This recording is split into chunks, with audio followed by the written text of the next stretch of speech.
Okay, so we're diving into some pretty fascinating stuff today, right? Like how AI, specifically ChatGPT, is actually being used to fight those deepfakes we hear so much about, especially during elections. Yeah, it's a hot topic for sure. Take time. So we're basing this deep dive on an article from the Pinnacle Gazette. Let me see. It was published on November 11th, 2024. Oh, very recent. Super recent, so all very relevant. And the title, ChatGPT takes stand against election deepfakes. Catchy, right? Definitely grabs your attention. It does. And the article digs into how OpenAI, the folks behind ChatGPT, are working to stop the spread of these deepfakes. Especially with the election just behind us. Exactly.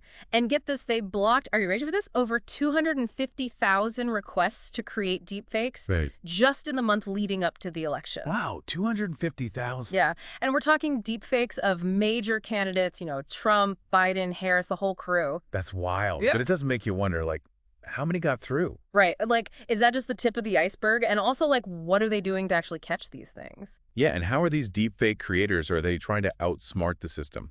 It's got to be like a constant back and forth, right? Like a cat and mouse game almost. An arms race, yeah. Totally. And the article doesn't really dive deep into the nitty-gritty tech stuff, unfortunately.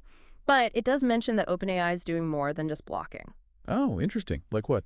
So they're taking a more proactive approach, actually redirecting users to credible news sources, places like the Associated Press, Reuters, canavote.org.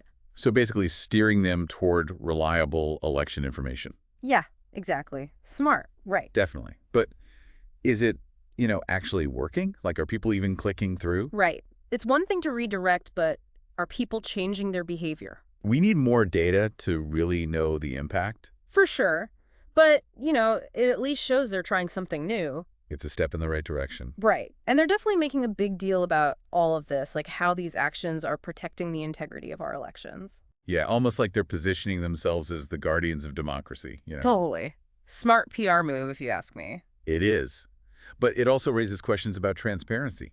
Like, how much are they willing to show us about their algorithms and how they're making these decisions? That's a good point. Are they really committed to this whole protecting democracy thing? Or is it, just good PR? And this is where it gets juicy, because the article mentions that some big names left OpenAI right before the election. Oh, Lillian Wang, she was their VP of research for 7 years, and Ilya Sutskever, a co-founder, both walked away. wow. That's not nothing. Yeah, those aren't just, your average employees. It's definitely a little eyebrow-raising. Makes you wonder what was going on behind the scenes. Right. Like, what if one of them was, like, a whistleblower situation? What if there was some deep ethical disagreement? That would totally change how we view all of this. Yeah, it would be huge. It could mean that there's some serious internal struggle over AI safety. Maybe they felt OpenAI wasn't doing enough, or maybe they disagreed with how they were handling things. It's all speculation at this point, but It definitely adds another layer to this whole story. it does. It makes you think. It's kind of crazy, right? Like, on the one hand, you've got AI as this potential weapon, right? Like Yes. something that could be used to manipulate voters with these deep fakes and all this misinformation.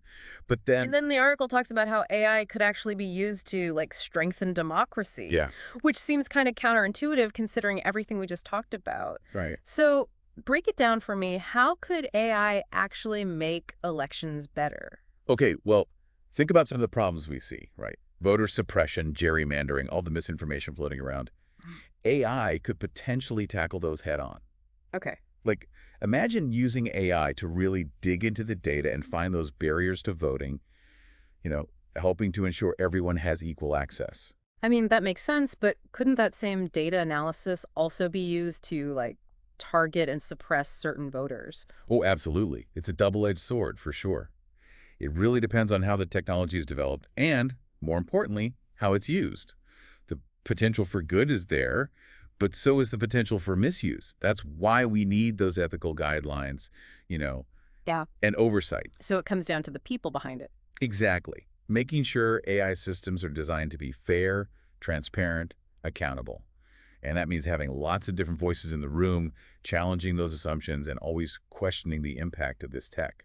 The article also mentions AI being used to, like, personalize voter information. Mm-hmm. Sounds cool in theory, but also a little, I don't know, creepy. Yeah, I get that.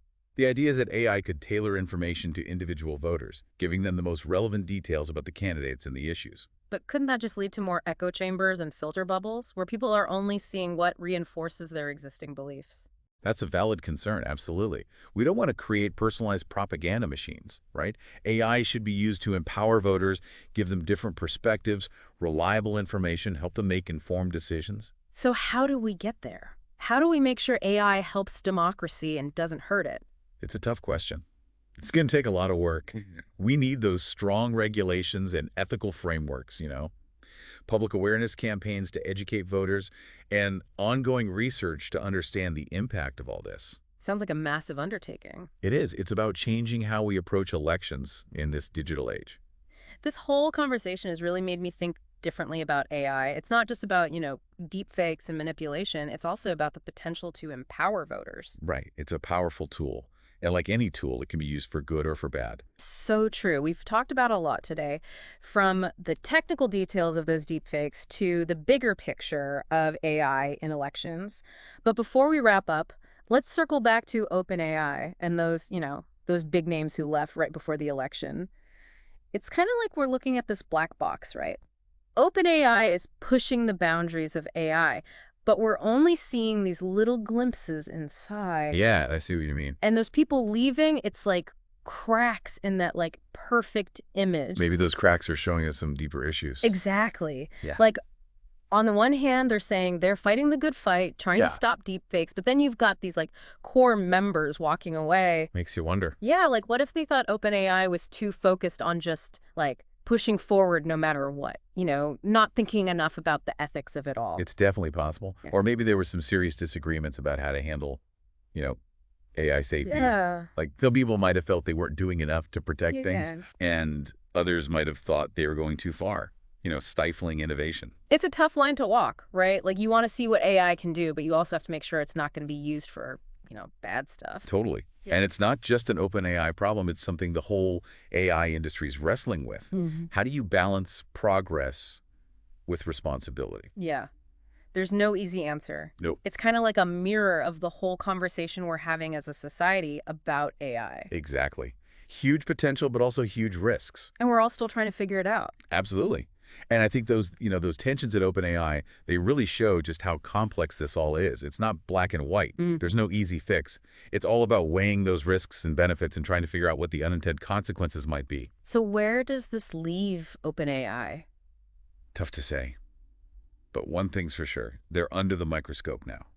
What they do next, everyone's going to be watching. It does feel like a turning point, not just for OpenAI, but for like the whole AI field. Yeah, the choices they make are going to have ripple effects everywhere. Big time. And it really highlights how important it is to stay informed, to ask questions, and hold these companies accountable. We can't just assume they'll always do the right thing. Well said. So as we wrap up this deep dive into AI and elections, what's the one thing you want our listeners to take away from this? I think the most important thing to remember is that the future of AI isn't set in stone. What happens next? It depends on the choices we make today. So true. Whether it's about, fighting deepfakes or using AI to empower voters, we all have a part to play in making sure this technology is used for good. Exactly. Stay informed, stay involved, keep asking those tough questions, because the future of AI, it really is in our hands.